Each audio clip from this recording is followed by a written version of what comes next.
بسم اللہ الرحمن الرحیم۔ السلام علیکم، صبح بخیر۔ میں ہوں محمد عمر اسلم اور آپ دیکھ رہے ہیں پاکستان ٹیلی ویژن نیوز پر پروگرام جائزہ۔ پروگرام جائزہ میں آج کی اچھی بات، کسی بھی مقصد میں کامیابی کے حصول کے لیے نیک نیت ہونا بہت ضروری ہے۔ اس لیے ہمیں کسی بھی مقصد کے حصول کے لیے ایک تو محنت کرنی چاہیے اور ہمیشہ نیک اپنا نیت رکھنی چاہیے۔ پروگرام جائزہ میں آج جن خبروں پر ڈسکشن کی جائے گی وہ آپ سے شیئر کر لیتے ہیں۔ نگران وزیر اعظم انوار الحق کاکڑ نے کہا ہے کہ پاکستان امن کا دائی، خطے میں ہتھیاروں کی دوڑ میں شامل نہیں، جبکہ غزہ کی صورتحال پر بھی پروگرام میں ڈسکشن کی جائے گی اور ملک میں جاری سیاسی جوڑ توڑ پر بھی آج ڈسکشن کی جائے گی۔ ان ٹاپکس پر ڈسکشن کے لیے اسٹوڈیو میں موجود مہمانوں سے آپ کا تعارف کروا دیں۔ سینئر صحافی تجزیہ کار سلمان غنی صاحب ہمارے ساتھ موجود ہیں۔ سلمان صاحب سر آپ کا بہت بہت شکریہ۔ سینئر صحافی تجزیہ کار پرویز بشیر صاحب ہمارے ساتھ موجود ہیں۔ پرویز صاحب آپ کا بھی بہت بہت شکریہ۔ پاکستان ایک پرامن ملک ہے، یہ ہمیشہ ہی ہم کہتے ہیں بھی ہیں، اور نگران وزیر اعظم انوار الحق کاکڑ صاحب نے بھی کل جو ہے وہ یہ سٹیٹمنٹ دی۔ کس طریقے سے دیکھتے ہیں اس کو؟ بسم اللہ الرحمن الرحیم۔ ایک تو آپ نے اپنے ابتدائیہ میں جو بات کہی ہے نیک نیتی، جی سر۔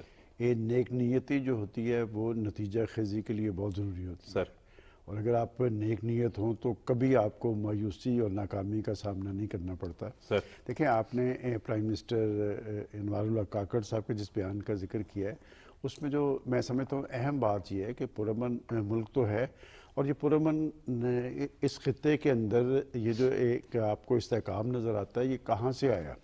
اس لیے کہ اس سے پہلے انڈیا نے ایک جارحانہ طرز عمل اختیار کیا ہوا تھا، وہ جاریت پسند ایک ملک ہے۔ اس خطے میں جتنے چھوٹے ممالک ہیں ان کی زندگیاں اس نے اجیرن کی ہوئی تھی۔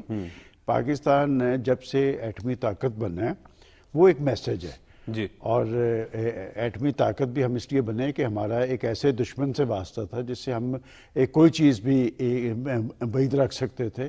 اور اس میں جو امپورٹنٹ بات انہوں نے کی ہے مذاکرات کی بات۔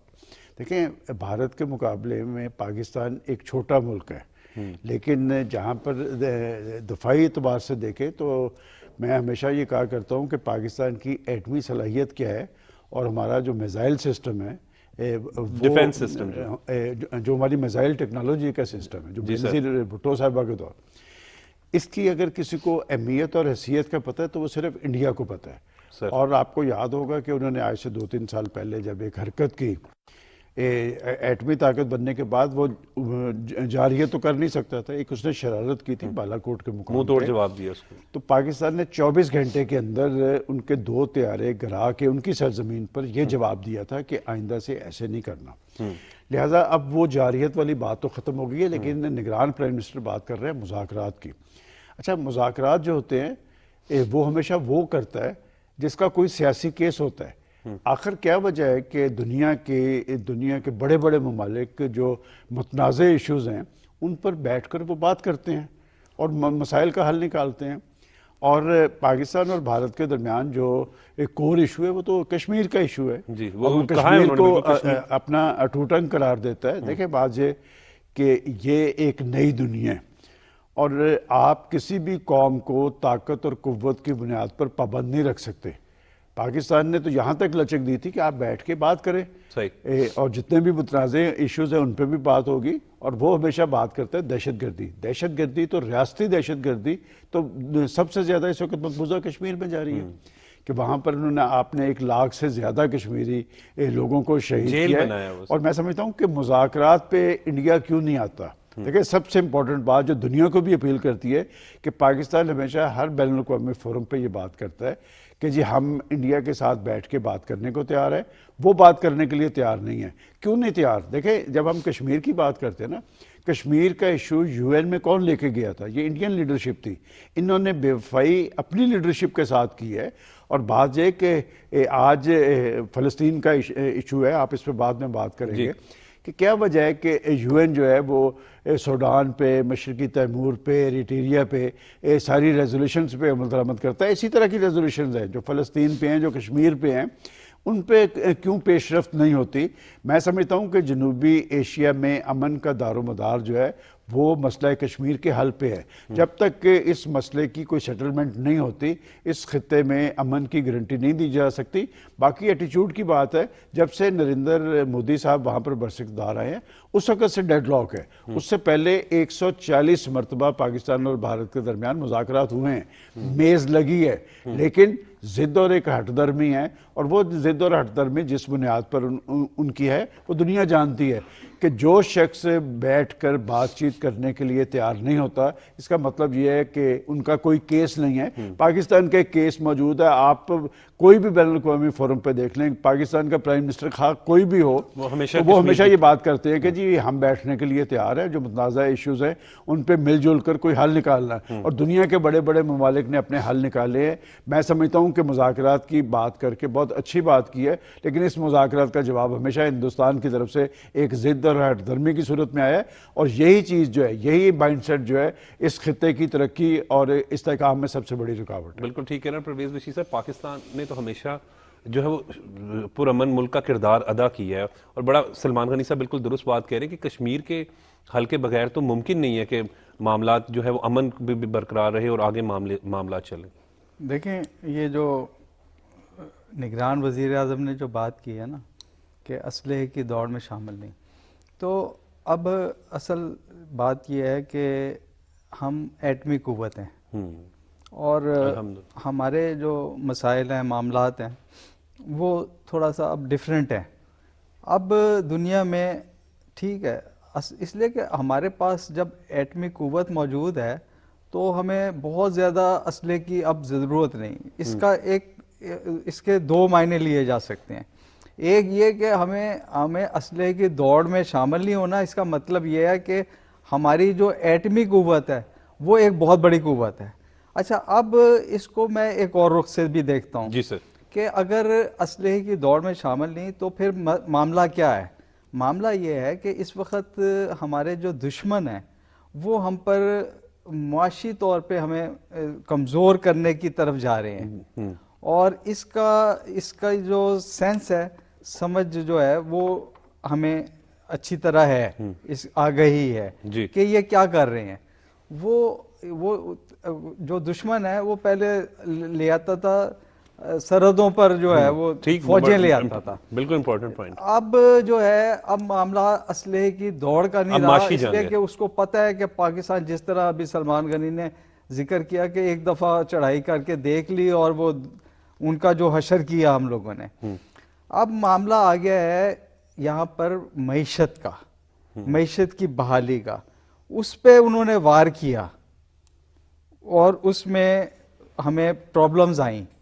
اب جو پچھلا یہ جو اب وقت گزرا ہے اس میں ہمیں اچھی طرح سمجھ میں آ گئی، جو ہمارے دانشور ہیں، صحافی ہیں، حضرات ہیں، اور حکومت کو، اور خاص طور پہ فوج جو ہے وہ اس بات میں یکسو ہے کہ اب ہمیں آگے ہم نے کیسے بڑھنا ہے۔ صحیح۔ تو انہوں نے یہ کیا کہ اب ہم نے اپنی معیشت کو درست کرنا ہے۔ اس کے اندر یہ ایک پلان بنا ہے جس میں فوج اور سول جو بھی گورنمنٹ ہے، چاہے وہ نگران ہے یا آنے والی حکومت ہے، اس میں یہ مل کر کام کریں گے۔ تو آپ یہ دیکھیں کہ اس لیے یہ جو اب جو آگے بڑھ رہے ہیں وہ معیشت کے حوالے سے، ابھی بھی جو ہے وہ دہشت گرد کی کارروائیاں جو ہیں وہ مختلف جگہوں پر ہو رہی ہیں، تو ان پہ قابو پانا ایک مقصد ہے۔ آپ نے دیکھا ہوگا آرمی چیف کا بھی ایک بیان اس حوالے سے ہے، یہ اس کو ریلیٹ کریں ان باتوں سے، کہ وہ کہتے ہیں کہ ہم امن کے دور میں حقیقت پسندانہ جو تربیت ہے وہ جاری رکھیں گے، تو اس کی بہت اہمیت ہے۔ تو اس کو اور اس کو ملا کے دیکھیں کہ ہم لوگ کدھر کو جا رہے ہیں۔ ہم لوگ جو ہیں وہ اپنی جو معیشت ہے، اپنے جو سیاسی استحکام ہے، اس کی طرف ہم بڑھ رہے ہیں، اور وہی ایک راستہ ہے۔ اور جہاں تک کشمیر کی بات ہے، وہ تو اب آپ کو معلوم ہے کہ اس کا مسئلے کا جب تک حل نہیں نکلے گا، اس خطے میں امن جو ہے وہ اس کو بحال نہیں ہو سکتا۔ بالکل، تو یہ اس کے لیے کام ہو رہا ہے۔ بالکل، اور پرویز بشیر صاحب بھی بات درست کر رہے ہیں کہ سر اب معاشی جنگ بھی ہے، اور وہ معاشی طور پہ جب آپ ہمیشہ بات کرتے ہیں پروگرام میں سی پیک کے حوالے سے کہ سی پیک کو جان کے ٹارگٹ کیا جاتا ہے، اور دشمن ملک نہیں چاہتے کہ پاکستان ترقی کرے۔ اب ڈیفنس سسٹم، دفاعی اعتبار سے تو انہیں پتہ ہے کہ پاکستان بڑا مضبوط ہے، اب وہ معاشی طور پر جو ہے وہ کچھ نہ کچھ شرارتیں جو ہیں وہ کرتے رہتے۔ دیکھیں عمر، یہ درست کہا گیا ہے کہ اصل ایشو پاکستان کا معاشی ہی ہے، اور وہ جو کہا گیا ہے کہ جی ہمارا دشمن ہم پہ وار کر رہا ہے، ہم کون سی ایسی کمی چھوڑ رہے ہیں جو دشمن پوری کر رہا ہے؟ کیا پاکستان کے اندر کبھی آپ نے یہ سنا تھا کہ پاکستان کے اندر سے یہ آوازیں ہیں کہ پاکستان دیوالیہ ہونے جا رہا ہے، پاکستان سری لنکا بنے گا؟ ہم تو ایشین ٹائیگر کی بات کرتے تھے جی کہ جب سی پیک کی میں بات کرتا ہوں، میں ہمیشہ سے میرا یہ موقف رہا ہے، 2017 میں ایک الیکٹڈ گورنمنٹ، ایک الیکٹڈ پرائم منسٹر کے خلاف جو سازش ہوئی تھی، وہ سازش اسی لیے تھی، وہ سی پیک کی لڑائی تھی، اس لیے کہ وہ پاکستان کو معاشی حوالے سے خود انحصاری کی منزل پہ لے جانے کی بات کرتے تھے۔ اور آج کا بڑا چیلنج ہی یہی ہے کہ کیا وجہ ہے کہ پاکستان ایک قدرتی وسائل سے مالا مال ملک ہے، پاکستان کے اندر پوٹینشل موجود ہے، تو پھر ہم معاشی حوالے سے پیچھے کیوں رہ گئے؟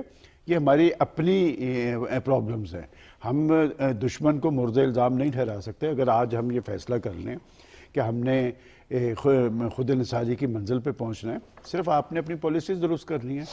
اور اس میں ایک بات پہ بڑا ٹچی ہوں کہ جب تک ہماری اشرافیہ جو ہے پاکستان کی، اس کی وہ جو عیاشیوں پہ آپ قدغن نہیں لگائیں گے کہ ہمارا prime minister I M F سے معاہدہ کرنے کے لیے کیا کچھ نہیں کرتا رہا، اور وہ خود کہتے رہے کہ اگر میں اس معاہدے کی آپ کو شرائط بتا دوں تو آپ کو دن میں تارے نظر آ جائیں گے۔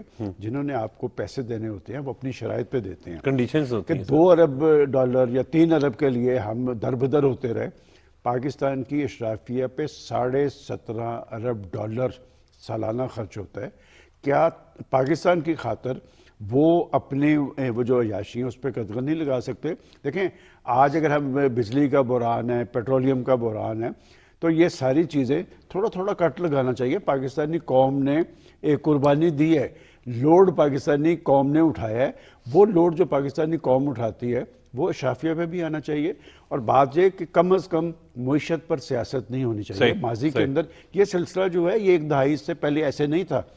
یہاں پر پاکستان کے اندر سیاسی میدان پہ اس سے زیادہ ٹکراؤ اور تناؤ رہا ہے، کبھی معیشت کو ٹارگٹ کسی نے نہیں تھا کیا، اور اب قومی سیاسی بدقسمتی ہے۔ میں اس لیے یہ بات کر رہا ہوں کہ یہ پاکستان کی بات ہے۔ یہ جو 9 مئی کے واقعات تھے، کیا آپ دشمن سے یہ توقع کر سکتے تھے کہ وہ دن دہاڑے آئے اور ہماری فوجی تنصیبات پر حملہ کرے؟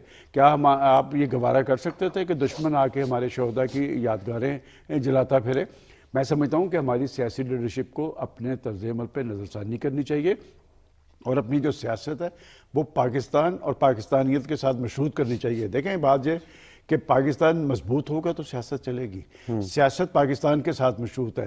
یہ اگر یہ سمجھیں کہ جی پاکستان کمزور ہوگا اور ان کی سیاست چلے گی تو پاکستان آگے کی طرف نہیں جائے گا۔ اور پرویز صاحب نے درست کہا کہ اب پاکستان کی فوجی لیڈرشپ اور پاکستان کی الیکٹڈ گورنمنٹ یہ اگر مل کے چلیں، دیکھیں فوج ایک بہت بڑی ریئلٹی ہے، فوج کو ہم خود بلاتے ہیں۔ تاریخ تو یہی ہے نا کہ وہ انہوں نے ایک قربانیوں کی تاریخ رقم کی ہے پاکستان کے حوالے سے۔ آج بھی سر، آج بھی فوج کی قربانی۔ جی وہ اسٹرائک کور کا جو انہوں نے وزٹ کیا ہے، ابھی جب ہم ایٹمی طاقت کی بات کر رہے تھے تو ہماری فوج کی ایک پیشہ ورانہ صلاحیت ہے، اور دنیا اس کا اعتراف کرتی ہے کہ دہشت گردی کی جنگ میں بنیادی رول پاکستان اور پاکستان کی فورسز نے سر انجام دیا تھا، قربانیوں کی ایک تاریخ رقم کی تھی۔ اور میں یہ بتاؤں کہ ہمارے ہمسائیگی میں جب طالبان گورنمنٹ بنی ہے تو پاکستان تو مطمئن ہو گیا کہ ہمارا مغربی بارڈر جو ہے وہ سیف ہو گیا۔ وہ کیوں سیف نہیں رہا؟ دیکھیں بات یہ کہ ہمیں کھل کے ہی بات کرنی چاہیے کہ طالبان پاکستان نے ایک سہولت کار کا رول ادا کیا، اپنی اس سرحد کو اپنی طرف سے تو محفوظ بنایا تھا، لیکن وہاں پر ایک گٹھ جوڑ ہے این ڈی ایس کا اور راہ کا، اور ہندوستان بھی یہ نہیں چاہے گا۔ دیکھیں آپ کے خیال میں وہ آپ کی ایکٹیویٹی برداشت نہیں کرتا، ہم لوگ کمپلیکس کا شکار ہیں۔ پاکستان کے بہت بڑے کریڈٹس ہیں، یہ جو پاکستان کے خارجہ آفس کی طے شدہ پالیسی تھی آج سے چند سال پہلے کہ جی اس خطے کے فیصلے اس خطے میں ہونے چاہیے۔ یہ ٹرینڈ آ گیا کہ جی چین، روس، ترکی، پاکستان سب نے مل کر افغانستان کے اندر ایک حکومت بنا دی، اور وہ بارڈر کیوں انسیف ہے کہ وہاں پر ایک مائنڈ سیٹ کام کر رہا ہے، اور اب ذمہ داری وہاں کی انتظامیہ کی ہے۔ وہ جب بس اقتدار آئے تو انہوں نے کہا کہ ہماری سرزمین ہمسایہ ممالک کو غیر مستحکم کرنے میں استعمال نہیں ہوگی، لیکن استعمال ہو رہی ہے۔ اور اسی وجہ سے دیکھیں 40 لاکھ کے قریب پاکستان کے اندر افغان لوگ موجود تھے، افغان 15 لاکھ کو تو باقاعدہ رجسٹرڈ لوگ موجود تھے. یہ پالیسی کیوں بنانا پڑی آپ کے خیال میں؟ ہم اپنا جو گھر ہے وہ ان سرگرمیوں کی ہم آجگاہ بنا رہنے دیں گے؟ ہمیں اپنا ہاؤس ان آرڈر کرنا ہے. اپنا ہاؤس ان آرڈر کرنے کے لیے ایک پالیسی بنائی گئی ہے. میں سمجھتا ہوں کہ اس پر اس کی سپرٹ کے مطابق عمل بھی ہونا چاہیے.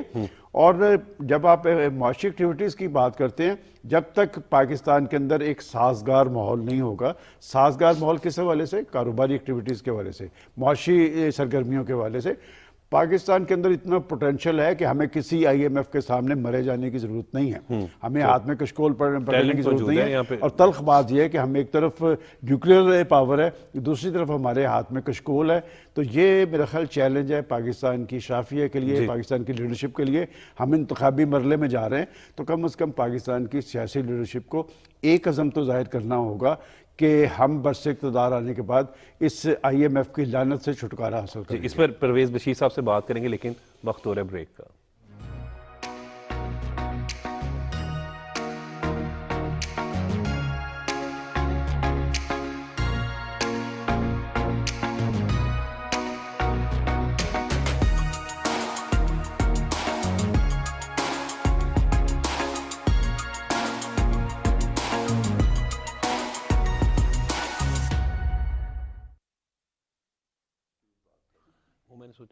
قیام پاکستان سے آج تک ہماری کہانی، ہماری تاریخ عبارت ہے ایک جہد مسلسل سے. دشمن کی مسلط کی گئی جنگیں، دہشت گردی کا ناسور، ایٹمی قوت بننے پر لگائی گئی بندشیں، قدرتی آفات اور سیاسی بد امنی. پاکستان اور پاکستانیوں نے ان سب مشکلات کو شکست دی ہے. تو ہم پھر کیوں نہ آگے بڑھیں ایک ہو کر. مختلف شعبوں میں سرمایہ کاری کے مواقع، سی پیک جیسے منصوبوں کے امکانات، ہمارے نوجوان، کتنی وجہیں ہیں ہمارے پاس پر امید رہنے کی. آئیں مل کر امید کے دیے جلائیں روشن مستقبل کے لیے. Believe in your self, believe in Pakistan.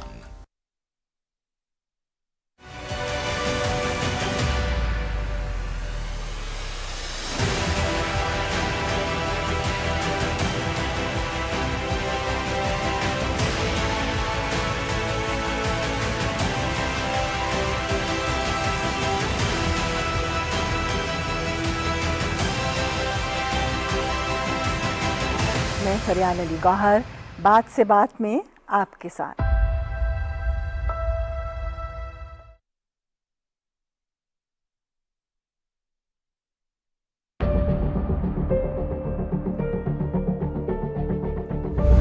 قابض بھارتی افواج فرضی جھڑپوں میں کشمیریوں کو شہید کر رہی ہیں. گزشتہ دنوں قابض بھارتی فوجیوں نے کلگام اور پونچھ اضلاع میں مزید 6 کشمیریوں کو شہید کر دیا. گزشتہ ماہ بھارتی افواج نے 17 کشمیریوں کو شہید کیا. 5 اگست 2019 سے اب تک قابض بھارتی افواج 820 سے زائد کشمیریوں کو شہید کر چکی ہیں. کشمیریوں کو بھارتی جارحیت سے بچانے کے لیے اقوام متحدہ کو عملی اقدامات کرنا ہوں گے.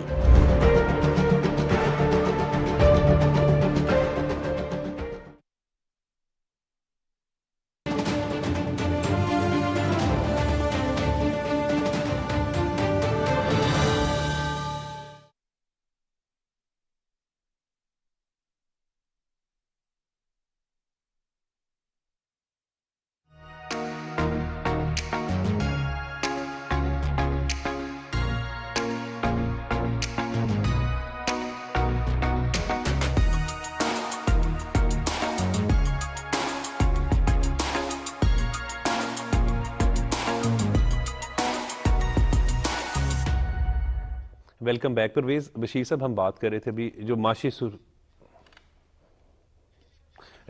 ہم ابھی بات کر رہے تھے معاشی صورتحال کے حوالے سے، تو اس کو آپ کیسے دیکھ رہے سر؟ انہوں نے ابھی ذکر کیا ہے اشرافیہ کا کہ ان کے جو اخراجات ہیں اس میں کٹ ہونا چاہیے. میرا خیال ہے بہت ساری چیزیں ایسی ہیں جس میں کٹ بھی لگنا چاہیے، لیکن ہمیں معیشت کی بحالی کے لیے اور بھی اقدامات بہت ضروری ہیں. جس کی ایک جھلک جو ہے وہ پچھلے دنوں دیکھنے میں آئی کہ جو اسمگلنگ ہے اور جو بجلی اور گیس کی چوری ہے جی اس کے علاوہ وہ نیچ کاری کا معاملہ ہے، وہ ہمیں ٹھیک کرنے پڑیں گے. مجھے یاد ہے کہ دیکھیں ہمارا جو ماضی گزرا ہے نا اس میں ہمیں کوئی معیشت کی بحالی کے لیے تگ و دو اور جدوجہد جو ہونی چاہیے تھی وہ نظر نہیں آئی. ہمیں سیاسی جو اختلافات ہیں اور ایک دوسرے کے اوپر اٹیک کرنا اور ایک کو ٹارگٹ کرنا، آپ نے پچھلے جو 4 سال گزرے ہیں حکومت کے اس میں آپ نے دیکھا کہ شروع میں ہی شہباز شریف نے وہ آ کر قومی اسمبلی میں مساق معیشت کی بات کی تھی کہ اس لیے کہ وہ اس ٹائم وہ بڑا وقت تھا اور سمجھ رہے تھے کہ معیشت ایک پرابلم بنے گی، اور وہ بعد میں جو ہے وہ پرابلم بنی. اور یہ جو اچھا پہلے ایک زمانہ تھا جب نواز شریف بھی ایک زمانے میں کہا کرتے تھے کہ مساق معیشت ہونا چاہیے، اس کے اندر جو ہے وہ ایک دوسرے کو جو ٹارگٹ کرتے ہیں اس سے ہٹ کے ہمیں بعض چیزوں پہ اتفاق کرنا چاہیے تھا. جی آپ بڑا حیران ہوں گے کہ میں اس بات کے بڑا خلاف ہوتا تھا. میں کہتا تھا کہ جن ممالک نے ترقی کی ہے وہ ایک لیڈر ہوتا تھا اور وہی اس نے ہی آگے منزل تک پہنچایا. صحیح. تو ہمارے ہاں یہ عجیب سسٹم ہو گیا کہ وہ 2-4 سال بعد جب ترقی کرنے لگتے ہیں 24ویں ہم ایک جو قوت کے طور پہ معاشی قوت کے طور پہ آ جاتے ہیں، لیکن اس کو ہٹا کے کسی اور کو لے آیا جاتا ہے اور پھر وہ ہم 24ویں جو معیشت ہے وہ 42ویں معیشت بن جاتی ہے. تو ہمیں خیال کرنا چاہیے ان چیزوں کا کہ ہم لوگ اپنے پاؤں پہ خود کلہاڑی کیوں مارتے ہیں. صحیح.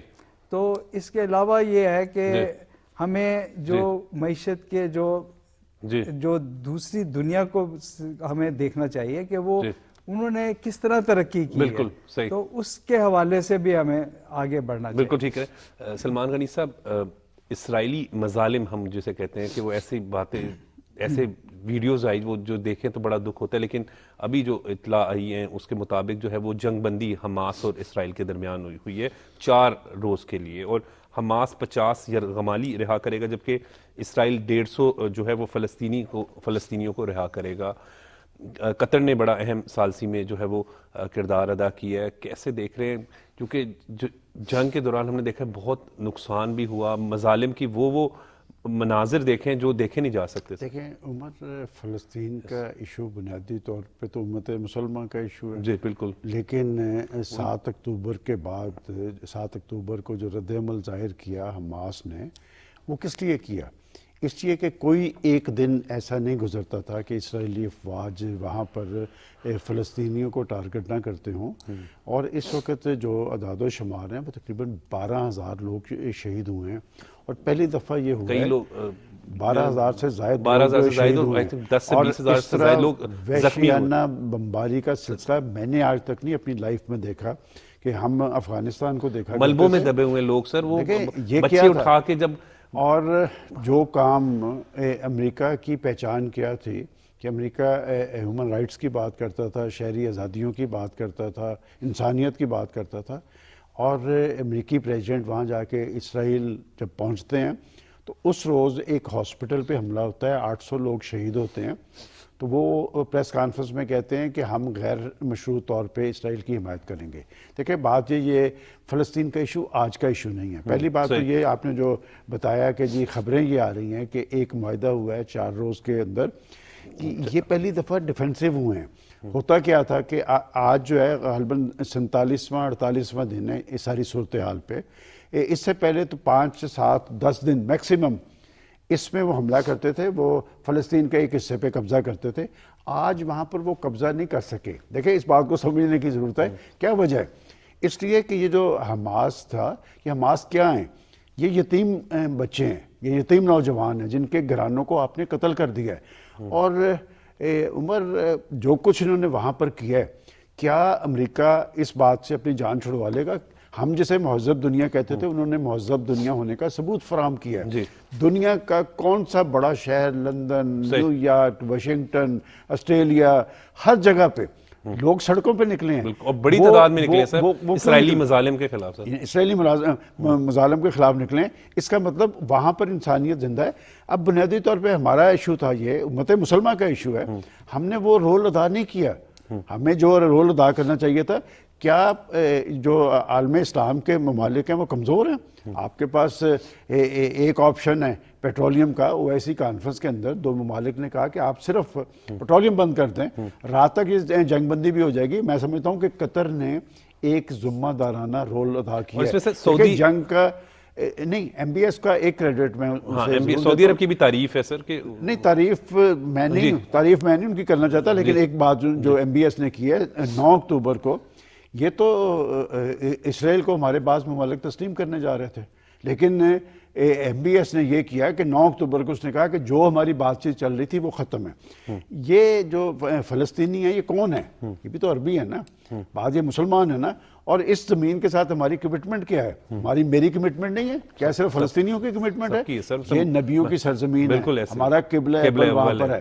اور بات یہ کہ جو کچھ انہوں نے وہاں پر انسانی حقوق کی اس سے زیادہ بدترین صورتحال ہے، یا کشمیر کے اندر ہوئی ہے یا فلسطین پہ ہوئی ہے، وہاں پر عالمی ضمیر حرکت میں نہیں آتا. اور کیا زبردست بات ہے، ہم نے اپنی زندگی میں دیکھ لیا کہ پوری ہمیں تو بتایا جاتا تھا کہ اسرائیل ناقابل تسخیر ہے، ہمیں دکھایا جاتا تھا کہ اس کے پیچھے دنیا کی سپر پاور کھڑی ہے، ہمیں بتایا جاتا تھا کہ دنیا کا جدید جنگی ساز و سامان اس کے پاس ہے. اور پھر یہ بھی کہا جاتا تھا کہ موساد اور CIA جو ہے وہ فضا میں سے سازش سونگ لیتی ہے. یہ جو رد عمل ہوا ہے یہ ایک فطری رد عمل ہے. جب آپ لوگوں کے بچوں کو ماریں گے، یہ 4500 سے زائد بچے شہید ہوئے ہیں، یہ 2500 سے زائد خواتین وہاں پر شہید ہوئی ہیں، کون جواب دے ہے؟ اور آج امریکہ کھسکتا نظر آ رہا ہے اور وہ کہتا ہے کہ نہیں، غزہ پر قبضہ نہیں کرنا. آپ نے غزہ پر قبضہ کروانے کے لیے کیا کچھ نہیں کیا. آپ کے بیری بھیڑے وہاں پر موجود رہے، آپ کے 150 سے زیادہ فائٹر وہاں پر استعمال ہوتے رہے. انسانیت کہاں چلی گئی تھی؟ اور میں سمجھتا ہوں کہ یہ کام بنیادی طور پہ عالم اسلام کا کام ہے. جب تک امت واحدہ نہیں بنے گی اور اپنے مفادات کے تحفظ کے لیے سرگرم نہیں ہوگی. کیا وجہ ہے ہمارا OIC نتیجہ خیز کیوں نہیں ہوئی ہے؟ قطر نے رول ادا کیا تو ڈیو کریڈٹ اس کے پاس ہے. لیکن ایک بات میں آپ کو بتاؤں، جس طرح کشمیر کا مسئلہ دب نہیں سکا، فلسطین کا مسئلہ دبے گا نہیں. اس لیے کہ اسرائیل کا رول مشرق وسطیٰ میں انہوں نے ایک عالم اسلام کے سینے پہ مونگ ڈلتے ہیں اس کے ذریعے. اور امریکہ کا آپ دیکھیں پریزیڈنٹ اب ایسا ایسا پسپائی اختیار کر رہے ہیں کہ ہم نے ایسے نہیں تھا کہا، اس لیے کہ یہ رد عمل جو مظلوم ہوتا ہے نا وہ ہمیشہ مظلوم نہیں رہتا. اور آپ طاقت اور قوت سے آزادی کی تحریکوں کو دبا نہیں سکتے. ممالک کے وزرائے خارجہ چین میں جا کر ملے، اپنی ایفرٹس کی. دیکھیں چین اور رشیا کا رول اس میں پازیٹیو رہا ہے. میں پوچھتا ہوں کہ وہ یوکرین کا مسئلہ کہاں چلا گیا؟ کہ یہ جو اندھا دھند طاقت کا استعمال ہے یہ ہمیشہ خرابی پیدا کرتا ہے. پہلی دفعہ دیکھنے میں آیا ہے کہ امریکہ کی سڑکوں پہ تو لوگ نکلے ہیں انسانیت کی خاطر، لیکن امریکی حکومت اور امریکی پریزیڈنٹ آپ کو دفاعی محاذ پہ کھڑا نظر آ رہا ہے. میں سمجھتا ہوں کہ مغرب کو اپنی پالیسیز پہ نظر ثانی کرنی چاہیے. اور عالم اسلام کے لوگ 98% جو سروے ہوئے ہیں وہ تو فلسطینیوں کے ساتھ ہیں. ہماری حکومتوں کو بھی سوچنا چاہیے کہ اس مسئلے کا حل نکالنے کی کوشش کی جائے. جب تک ان سلگتے مسائل کا حل نہیں ہوگا عالمی امن کی گارنٹی نہیں دی جا سکتی. جی بالکل. اور پرویز بشیر صاحب، ہم اس ساری اس میں دیکھیں تو سعودی عرب کا بڑا اہم اور پازیٹیو کردار رہا. جب ہم جس طرح MBS کی بات بھی کر رہے تھے، سعودی نگران وزیر اعظم نے بھی سعودی عرب کی جو ہے وہ تعریف کی. دیکھیں یہ جو معاہدے کی جو آپ نے بات کی ہے، تو مجھے تو مطلب افسوس بھی ہو رہا ہے کہ یہ 1.5 مہینے بعد جب کہ ساری بربادی تباہی کر دی ہے، بچوں کو اتنے بچوں کو شہید کیا، اتنے مظالم کیے ہیں، اور یہ عرصے میں اب کیا مزید کیا کر سکتے تھے؟ سارا تو برباد کر دیا. اب اس کے بعد جب عوام ساری جو ہے اس کا پریشر حکومتوں پہ پڑا ہے.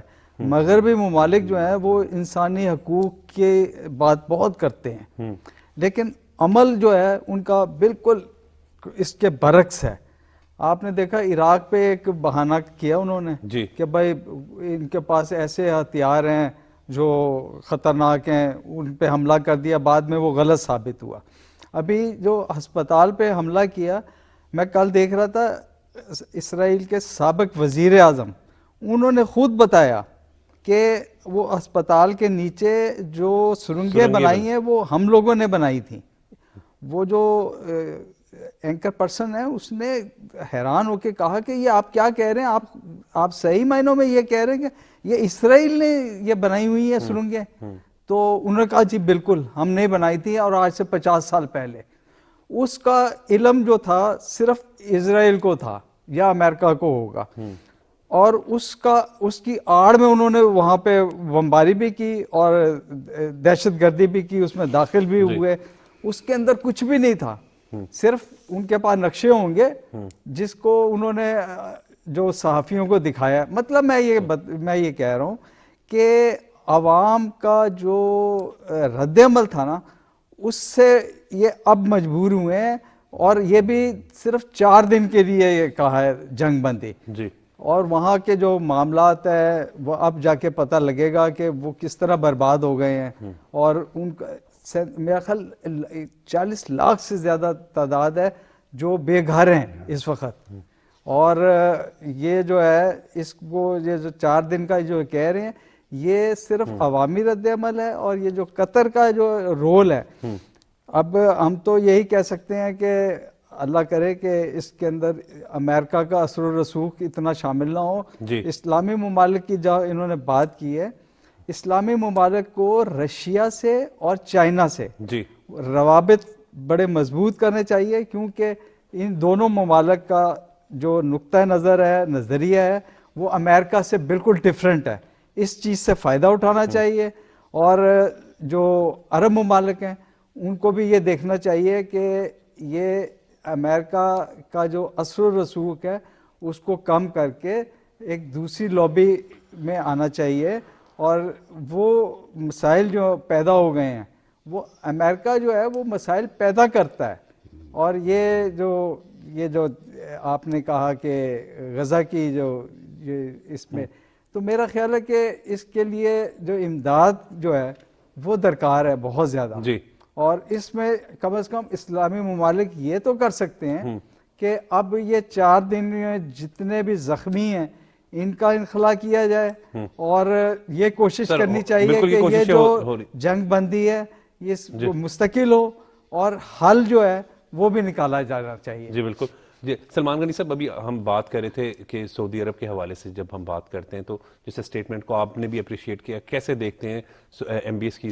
دیکھیں سعودی عرب سے ہمارا ایک بڑا جذباتی سا رشتہ ہے، اور جو سعودی عرب کی لیڈرشپ ہے، ہم تو شاہ فیصل کو جانتے ہیں، ہم اسے آج تک خراج تحسین پیش کرتے ہیں. آپ کے پاس ایک ویپن ایسا ہے، آپ جب استعمال کریں آپ نتائج لے سکتے ہیں. اور میں نے اسی لیے کہا تھا کہ ولی عہد نے 9 اکتوبر کو جب یہ کہا کہ ہمارے جو اسرائیل سے تعلقات چل رہے تھے جس میں امریکہ بھی ایک رول، اس کے بعد یہ تعلقات نہیں ہوں گے.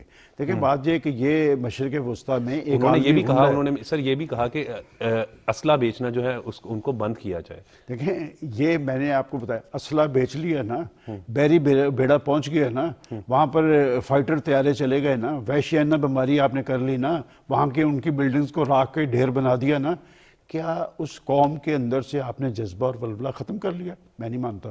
بڑھ گیا اور زیادہ بڑھ گیا. اور فرق کیا تھا؟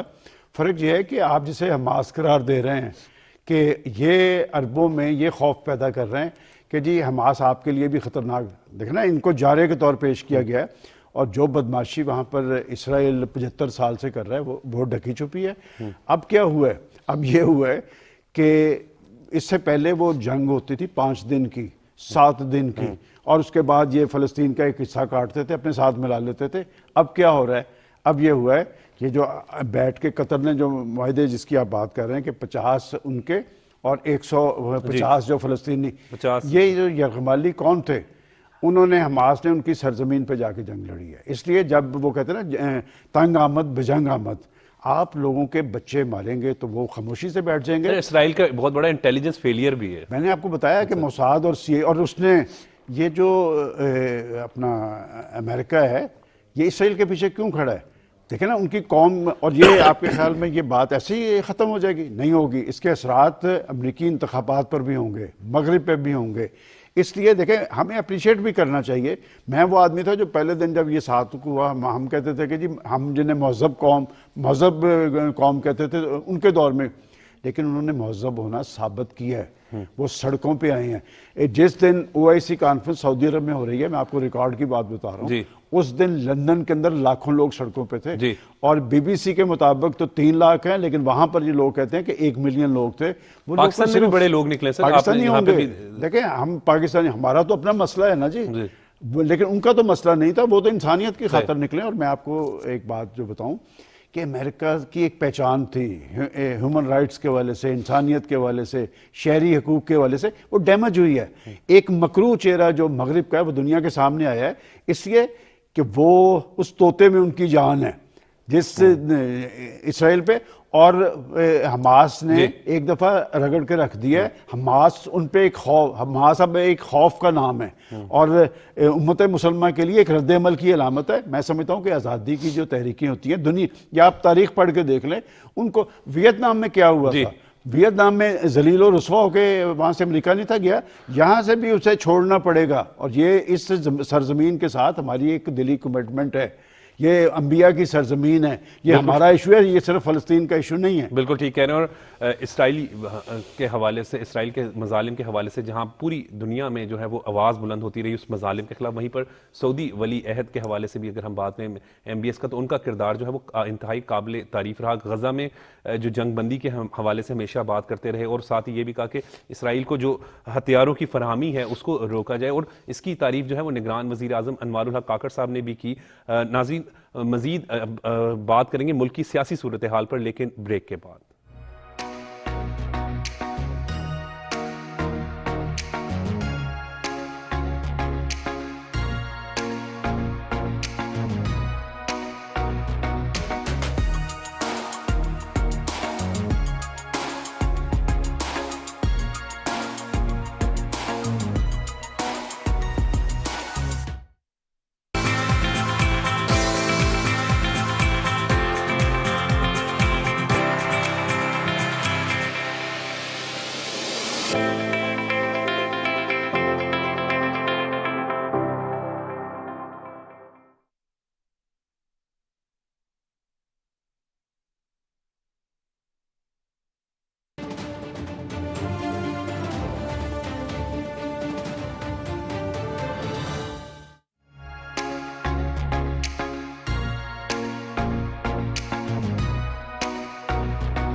Welcome back. پرویز بشیر صاحب، آپ سینئر صحافی بھی ہیں، تجزیہ کار بھی ہیں. الیکشن ڈیٹ اناؤنس ہو چکی ہے، سیاسی جوڑ توڑ کا سلسلہ بھی جاری ہے. سابق وزیر اعظم میاں نواز شریف، شہباز شریف کی کل فضل الرحمان سے ملاقات ہوئی ہے، سیٹ ایڈجسٹمنٹ پر اتفاق. اور اس طریقے سے chairman Pakistan Peoples Party Bilawal Bhutto Zardari بھی جو ہے وہ مسلسل بیانات دے رہے ہیں. آپ دیکھ رہے ہیں تحریک استحکام کی بھی بات کی جائے تو وہ بھی جہانگیر ترین، علیم خان ایکٹیو ہیں. MQM بھی اپنی پولیٹیکل ایکٹیویٹیز کر رہے ہیں. کیسے دیکھ رہے ہیں سارے ایٹماسفیئر کو؟ دیکھیں جو ظاہر ہو رہا ہے وہ تو میرے خود بتانے کی ضرورت نہیں مجھے کہ کیا کچھ ظاہر ہو رہا ہے. صحیح. تھوڑا سا گلے کا مسئلہ شاید ہو رہا ہے. تو اس میں یہ ہے کہ مجھے ایسا لگ رہا ہے کہ یہ معاملہ سیاسی استحکام کی طرف جائے گا. جی. اور جس طرح کی جو گروپ بندی ہو رہی ہے اس سے بھی صاف ظاہر ہو رہا ہے کہ کیا کچھ ہونے جا رہا ہے. اس لیے کہ میاں صاحب نواز شریف صاحب جو ہے بڑے تجربے کار، بلکہ اس خطے کے تجربے کار سیاستدان کہلانے لگ گئے ہیں. تو 3 دفعہ کے وزیر اعظم، 3 دفعہ کے وزیر اعظم ہیں، بہت تجربہ ہے اور بہت سوچ سمجھ کے بات کرتے ہیں. جی. بلا وجہ بات نہیں کرتے، لڑائی کسی سے غلط مول نہیں لیتے. غلط کا لفظ استعمال کیا ہے، یہ نہیں میں نے کہا کہ لڑائی مول نہیں لیتے، غلط لڑائی مول نہیں لیتے. اور کوئی بے وقت لڑائی مول نہیں لیتے. اب انہوں نے افہام و تفہیم کی بات کی ہے. افہام و تفہیم سے مراد آپ سب سمجھتے ہیں کہ ان کا اس جملے کا کیا مقصد اور مطلب ہے کہ بلا وجہ کی لڑائی کسی کے ساتھ نہیں کرنی. جو ماضی گزر گیا ہے وہ گزر گیا ہے. لیکن جو 9 اور 10 مئی کا جو واقعہ تھا اس نے اس ملک کو اور ریاست کو نقصان پہنچایا ہے اور اس نقصان کی تلافی کرنا ضروری ہے کہ تاکہ آئندہ اس طرح کے واقعات اور اس کی تیاری نہ ہو سکے. کچھ لوگ اس بات کو سمجھ نہیں رہے کہ آپ جو لیول پلینگ فیلڈ کی بات کر رہے ہیں جی آپ کہیں اس ٹریپ میں تو نہیں آ رہے کہ وہ ماحول پھر پیدا کیا جائے 9-10 مئی کا. اس سے بچنا ہے. اور لیول پلینگ فیلڈ اس کو نہیں کہتے کہ 9-10 مئی کے واقعے سے پہلے کے حالات اور جو واقعات ہیں اس کو ہم اسی طریقے سے پھر سے شروع کریں. اب جو ہے بلاول بھٹو صاحب جو کہہ رہے ہیں کہ جی لیول پلینگ فیلڈ, اس کا کل میں دیکھ رہا تھا کہ لیول پلینگ فیلڈ ان کو تو خیبر پختونخوا میں جلسوں کی پوری اجازت دی گئی ہے اور پورے جلسے کر رہے ہیں. ان کو ہر طرح کی آزادی ہے. ان کے اوپر تو کوئی قدغن نہیں ہے. وہ میرا خیال ہے کہ وہ کسی نے رانا ثناء اللہ نے جواب دیا کہ شاید وہ چاہتے ہیں کہ نواز شریف جو ہے پھر نااہل ہوں اور پھر جیل میں ہوں, پھر ہمیں لیول پلینگ فیلڈ ملے گی. تو آپ کہہ رہے ہیں کہ آپ سیاسی حالات کو کس طرف دیکھ رہے ہیں. تو میرا خیال ہے کہ میں سیاسی استحکام کی طرف دیکھ رہا ہوں کہ ایک جو ہے مستحکم حکومت جو ہے وہ وجود میں آ سکتی ہے. لیکن آپ اس بات کو نظر انداز نہ کریں کہ لیول پلینگ فیلڈ اس کو نہیں کہا جاتا کہ 9-10 مئی سے پہلے کے واقعات حالات کو آپ اس کو نظر انداز کر دیں اور ان کو معافی دے دیں اور قانون جو کہتا ہے اس پر عمل نہ کیا جائے. جی آئین جو کہتا ہے اس پہ عمل نہ کیا جائے, اس پہ مکمل عمل کیا جائے. راستے خود ہی نکل آئیں گے, معیشت بحال ہو جائے گی. اور نواز شریف کا بھی ایجنڈا جو ہے وہ سامنے آیا ہے. اب میرا خیال ہے کہ اب جب 8 فروری کو الیکشن کا اعلان ہو گیا تو ہمیں ساری سیاسی جماعتوں کو اپنا اپنا معیشت کے حوالے سے, خاص طور پہ مہنگائی کے حوالے سے, بے روزگاری کے حوالے سے, عوام کو ریلیف دینے کے حوالے سے, یہ ریلیف کے حوالے سے, یہ جو ہے ایک دوسرے کے خلاف جو عمل یہ ہوتا رہا ہے اس کو ہمیں نظر چھوڑ دینا چاہیے. جی بالکل ٹھیک ہے. سلمان غنی صاحب کیسے دیکھ رہے ہیں کل نواز شریف اور شہباز شریف کی مولانا فضل الرحمان سے ملاقات, سیٹ ایڈجسٹمنٹ پر اتفاق, اس سے پہلے ایم کیو ایم کے ساتھ بھی ملاقات ہو چکی ہے مسلم لیگ نون کی. آپ نے ایک پارٹی کا نام نہیں لیا. دیکھیں بطور جرنلسٹ ایک اور پارٹی بھی, اس کا نام ہے پی ٹی آئی. جی دیکھیں آپ کا الیکشن کمیشن کہتا ہے کہ جو رجسٹرڈ پارٹیز ہیں ان کو اس بات کا اختیار حاصل ہے کہ وہ الیکشن لڑیں. انہوں نے ان کا انتخابی نشان بلہ بھی انہیں دے دیا کہ نواز شریف صاحب یا فضل الرحمان صاحب یا ایم کیو ایم, یہ بات اب پاکستان کی ہو رہی ہے. جب آپ سیاسی استحکام کی بات کرتے ہیں تو دنیا کی جمہوری تاریخ میں یہ جو انتخابات ہیں نا, آپ ذرا جمہوری ممالک کی ہسٹری اٹھا کے دیکھیں, یہ انتخابات جو ملکوں کے اندر استحکام لے کے آتے ہیں, یہ پارٹیز بس اقتدار آتی ہیں کسی منشور کی بنیاد پہ, صرف شخصیات کی بنیاد پہ نہیں. پاکستان کے اندر شخصیات امپورٹنٹ ہو گئیں اور پولیٹیکل پارٹیز پیچھے رہ گئیں. میں سمجھتا ہوں کہ آج کی بڑی ضرورت یہ ہے کہ پاکستان کے اہل سیاست جو ہے انتخابی عمل میں ایک دوسرے پہ الزام تراشی نہ کریں. یہ بتائیں, قوم یہ پوچھنا چاہتی ہے کہ آپ کے پاس پاکستان کی معیشت کی بحالی کے حوالے سے, لوگوں کی خوشحالی کے حوالے سے, پاکستان کے آگے جانے کے حوالے سے آپ کا ایجنڈا کیا ہے؟ آپ کے پاس منشور ہے, کوئی قابل عمل پروگرام ہے؟ آج کی بڑی ضرورت یہ ہے. جہاں تک نواز شریف صاحب کی بات کی ہے تو نواز شریف صاحب نے مینار پاکستان پہ اپنی آمد کے بعد ایک اعلان کیا تھا, وہ مفاہمت کا اعلان تھا. دیکھیں یہ جو پولیٹیکل لیڈرشپ ہوتی ہے, ہم تھوڑا سا نا بطور صحافی ہم دیکھتے ہیں کہ یہ جو سیاست ہے یہ ڈائلاگ کے عمل کا نام ہے. پاکستان کے اندر سیاست کو ڈیڈ لاک بنا دیا گیا ہے. یہ دنیا کا واحد گفتگو ہونی چاہیے سر. میں سمجھتا ہوں کہ گفتگو ہونی چاہیے اور پاکستان کے انتخابات نتیجہ خیز ہونے چاہیے. اور عمر سر یہ جو مفاہمت ہو رہی ہے اور یہ جو اتحاد ہو رہے ہیں, میں ذاتی طور پہ میری اپنی رائے ہو سکتا ہے میری رائے ناقص ہو, کسی ایک پارٹی کو مینڈیٹ ملنا چاہیے. یہ پاکستان دیکھیں جب ایک پارٹی کے پاس مینڈیٹ ہوتا ہے پھر آپ سی پیک پہ معاہدہ کر لیتے ہیں, پھر آپ خود کو جواب دہ سمجھتے ہیں, پھر آٹے کا بحران پیدا نہیں ہوتا, پھر چینی کے ٹرک لا کے چوکوں میں کھڑے کر دیے جاتے ہیں کہ جناب جو چیزیں آپ کو چاہیے لے لیں. اور جب آپ مخلوط حکومت ہوتے ہیں تو پھر 16 ماہ کی مخلوط حکومت ہوتی ہے. آپ کو جواب دہ ہونے کے لیے صرف ایک پارٹی ہے. آج بلاول بھٹو زرداری صاحب جو تنقید کر رہے ہیں, کیا وہ اس پارٹی کا حصہ نہیں رہے؟ کیا وہ شہباز سپیڈ کی بات نہیں کرتے رہے؟ کیا وہ سندھ کے اندر اقدامات کے حوالے سے شہباز شریف جو اس وقت پرائم منسٹر تھے ان کی تعریف نہیں کرتے رہے؟ میرا خیال ہمیں اب الزام تراشی اور گالی گلوچ سے باہر نکل کر پاکستان کے اندر سیاسی اور اقتصادی استحکام قائم کرنے کے لیے سنجیدہ کوششیں کرنی ہوں گی. یہ گیند پاکستان کے سیاستدانوں کی کورٹ میں ہے. یہ ملک جمہوری سٹرگل کے نتیجے میں بنا ہے اور اس کی بقا اور سلامتی کا دار و مدار بھی پاکستان کے اندر مضبوط اور مؤثر جمہوریت میں ہے. یہ جمہوریت صرف اشرافیہ کو ڈیلیور نہ کرے, 24 کروڑ عوام مٹھی میں لا کے اپنا حق رائے دہی پاکستان کے اہل سیاست کو دیتے ہیں, اور وہ یہ نہیں ہے آپ کو اختیار دیتے کہ آپ ریاست پہ چڑھ دوڑیں یا ریاستی اداروں کو ٹارگٹ کرنا شروع کر دیں. آپ ڈیلیور کریں. پاکستان میں 5 سال کے اندر کون سی پارٹی حکومت میں نہیں, آپ کسی ایک کا نام لے دیں. 5 سال میں کیا عوام کی حالت زار بہتر ہوئی ہے؟ کیا ان کی زندگی میں سکون آیا ہے؟ کیا ان کا چولہا جلتا رہا ہے؟ کیا ان کے گھر بجلی کے بل جو ہیں وہ ایک عذاب کی صورت میں نہیں آئے؟ تو یہ کام پاکستان کی سیاستدان کو کرنا چاہیے. ایک کریڈٹ میں نواز شریف صاحب کو ضرور دیتا ہوں کہ وہ آپ یاد کریں کہ انہوں نے بجلی پوری کر کے دی تھی. 2011 میں پاکستان کے اندر 18 اسی لاہور کے اندر 18 گھنٹے لوڈ شیڈنگ ہوتی تھی. جب سیاستدان ڈیلیور کرنا اہلیت رکھتا ہو نا, کہ پرائم منسٹر نواز شریف تھا لیکن بجلی گھروں کی ذمہ داری شہباز شریف نے لی تھی, بجلی پوری کر کے دی تھی, اور ان کو سرٹیفکیٹ کون دے رہا ہے؟ پی ٹی آئی کی گورنمنٹ. وہ کہتے ہیں جناب یہ بجلی زیادہ بنا گئے تھے اور یہ الزام تھا ان پہ.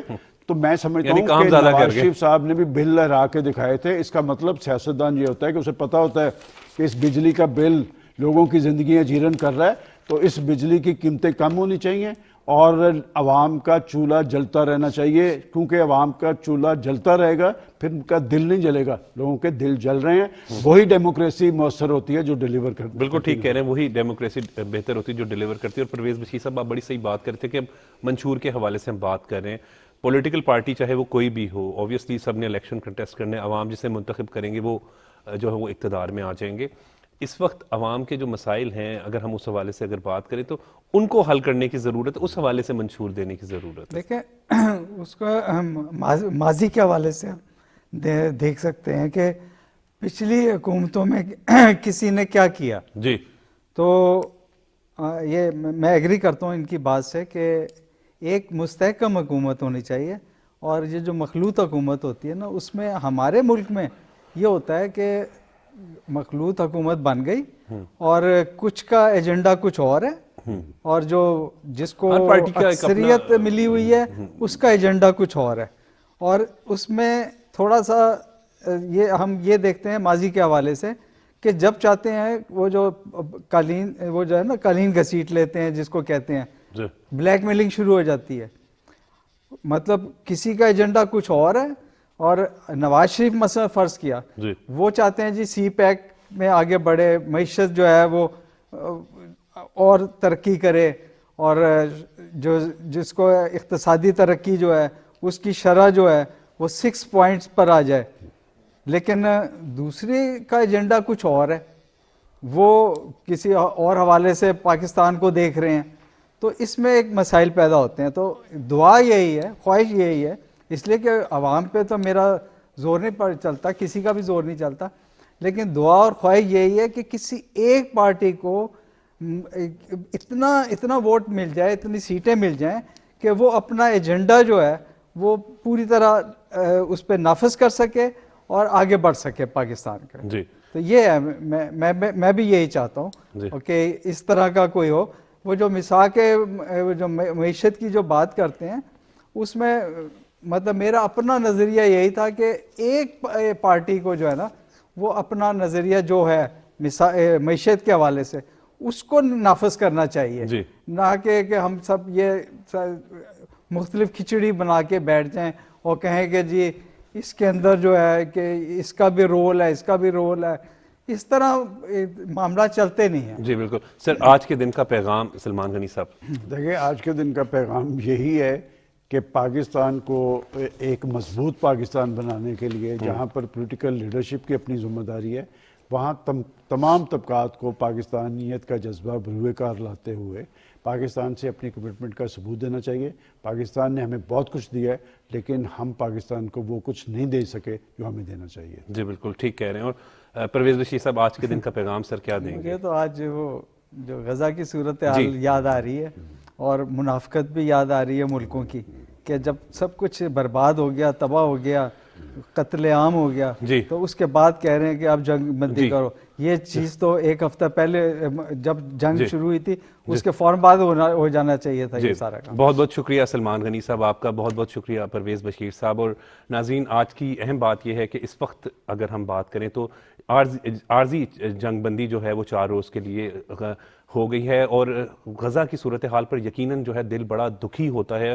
جب بھی ان کی وہاں سے ویڈیوز تصاویر آتی تھیں دیکھ کر ہر مسلمان کا جو ہے وہ دل دکھتا ہے. لیکن اس میں سب سے اہم بات یہ ہے کہ سعودی عرب کی تعریف کرنا بہت جو ہے وہ بہت اہم ہے. اس کی وجہ یہ ہے کہ سعودی عرب نے اس میں بڑا ہی اہم کردار ادا کیا. MBS کا جو کردار ہے وہ یقیناً بہت قابل تعریف ہے. نگران وزیر اعظم انوار الحق کاکڑ صاحب نے بھی جو ہے وہ اس حوالے سے خصوصی طور پر ان کی تعریف کی تھی، اور انہوں نے بڑا واضح کیا تھا MBS کے حوالے سے. اگر ہم بات کریں تو ان کو بار بار وہ کہتے تھے کہ غزہ میں جو ہے وہ جنگ بندی کی جائے، اور اسی حوالے سے ان کی ہم بھی اسی لیے تعریف کرتے ہیں. ناظرین، آج کے پروگرام کے لیے بس اتنا ہی. مجھے اجازت دیں، دیکھتے رہیں پاکستان ٹیلی ویژن نیوز.